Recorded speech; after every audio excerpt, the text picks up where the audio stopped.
Come down to Smoky Town where we try a smoky whiskey from the Islay region of Scotland. I think this is actually our first little foray into that area and our first little foray into peaty smoky whiskey. Yeah, I haven't really had that much experience with peaty whiskeys, so. Now with this review, I must say, I'll be a little bit biased. I'm not a fan of the smoky stuff, and that may reflect in my scoring. I'll try and be as impartial as possible, but sometimes I just don't like having a campfire in my mouth. Yeah. I'm sorry, that's it. On those ones. So this is a Lagavulin 8 Islay single malt Scotch whiskey. This is their 200th anniversary. How the fuck I can't say that? Anniversary bottle. This is their limited edition 200th anniversary that they've got here.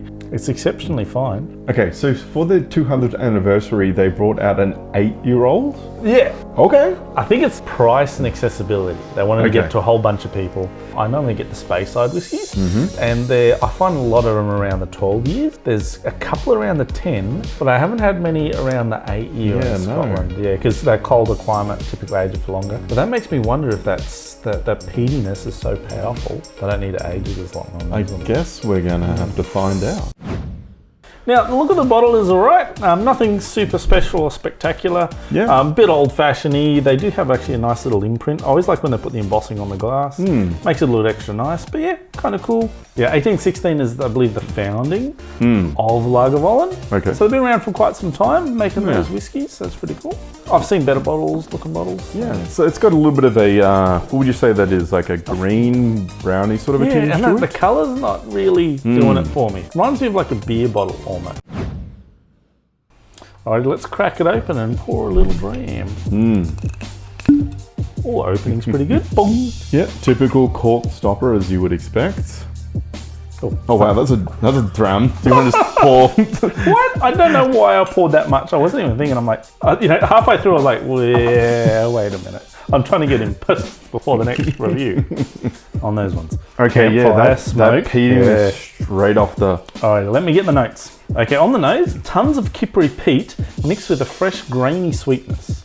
Like multigrain bread toasted over an industrial fire.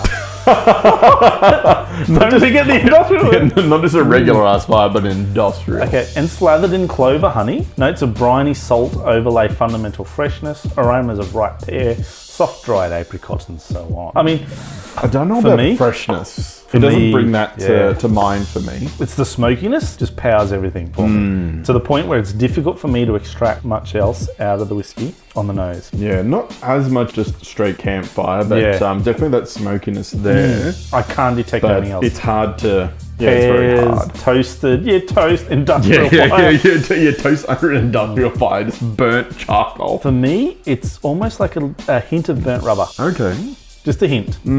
Okay, I can see that a bit more than... It feels artificial. peaty. It feels artificial, the smoke. There's definitely something there that I can't quite put my finger on. Yeah, I guess since we haven't had that much experience with peat either, so that's probably going to be part of it. It's unusual to our nose.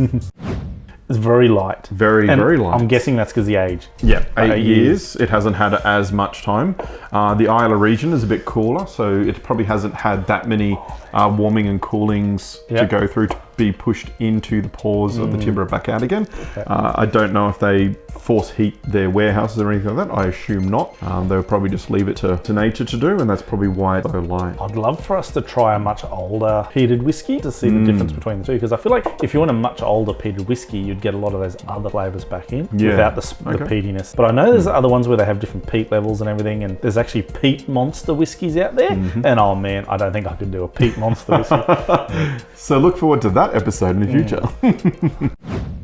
Okay, down the hatch. Ooh, that peatiness. Hangs around too, doesn't it? Yeah, it really does. There. It's still just lingering. Yeah, it just sits there. Yeah. Okay, tasting note. It is pure, clear to fine, unadorned with a laser-like yet not overwhelming intensity.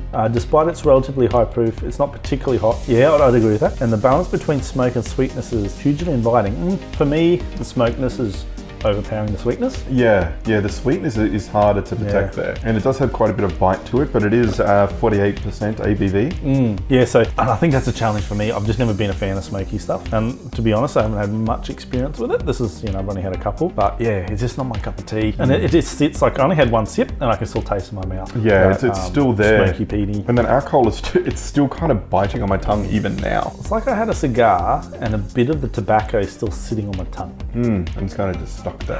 Yeah. I'm gonna see if I can extract anything other than peat out of the taste. It's hard. Like maybe at the start, lemon, just the tiniest, like, is that lemon? And then peat and smoke straight after that. And it just hangs around and the peat's just there. Yeah, even trying to let it sit on my tongue, envelop my palate and that, it's, a little bit of a one note. It's hard for me to detect much else in there. It makes me wonder what like a peat monster would be like. Oh man, that would be a punch in the face for me. Now, I think there's only one group that it's people that want peated whiskies. Yes. That's if you want peated whiskies, boom. And I think you don't need us talking about it. Your cabinet's full of Islay region, full of smoke monsters. Yeah, you already know who you are. Octomores and stuff like that. Yeah, I think that's for them. Yeah, definitely not something to start a beginner on, I don't feel. Yeah, let them start on something else first before going straight to a peaty whiskey. It's definitely one to put in the lineup for them to try, but I wouldn't start with this one and saying, hey, you're going to love this. Yeah. It's definitely an acquired taste or for a certain person. I think I'm gonna go for twos now. Yeah, maybe just a flat two, just because it's not. Yeah, it's not your thing. It seems to be. It's not my thing either. By the look of it, I was gonna give it a 2, but I'm just trying to reflect back, and I think there's some other things that were more horrible than this that we kind of gave a 2 to. So I'm gonna give it a 2.5. Oh, I feel like it's been too nice as well. Now, please understand, we're not smoky drinkers, so that's probably reflected in the ranking. And if you love smoky whiskies, let us know down below.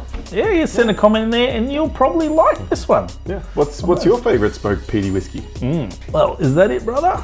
Yeah, I think so. We've had our little foray into peaty whiskies. No doubt we'll have to do one later on down the track. We'll shimmy on out of that for now. Maybe revisit it. I think actually we should go on our own journey of peat and just start with a lightly peated whiskey. Okay. And just dip our toes into the proverbial whiskey pool. Yeah. See if there's one we actually might like. Yeah. I am doubtful. Maybe lightly peated. I reckon lightly peated. Yeah. We could start with a lightly peated whiskey and that maybe go from there. We might have to find some recommendations. So if you have a recommendation, let us know. Let us know down below. And we're the High Proof Brothers. All right. Oh, that just ran up to the back of my throat and punched my tonsils. It is. It's almost like I think it's is it? No, they're classified as straw, isn't it? We're making port.